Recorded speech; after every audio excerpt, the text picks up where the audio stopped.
Sosok Dian Siswadi, Kades Muda NTB yang viral karena berpenampilan nyentrik rambut mohak.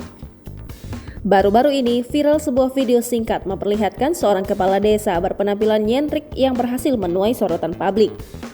Bagaimana tidak, tak seperti Kades pada umumnya yang terlihat rapi dengan rambut berwarna hitam.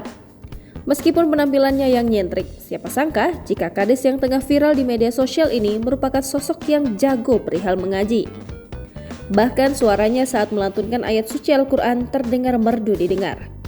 Tak hanya itu, penampilan Kades ini pula tengah jadi sorotan lantaran rambut mohak berwarna oranye menjadi ciri khas Dian saat belusukan menyapa warganya.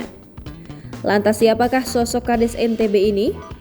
Kades Muda NTB yang belakangan viral lantaran berpenampilan nyentrik ini bernama Dian Siswadi.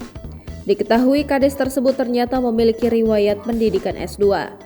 Kades Dian ini menjabat sebagai Kepala Desa Segerongan, Kabupaten Lombok Barat, Nusa Tenggara Barat.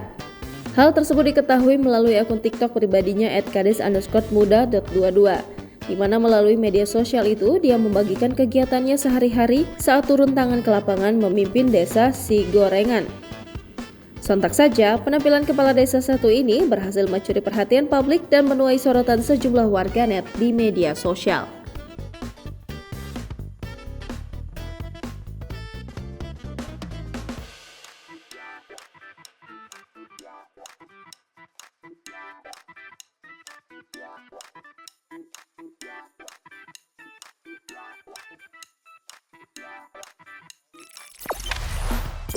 Jangan lupa subscribe, share, komen, dan like ya.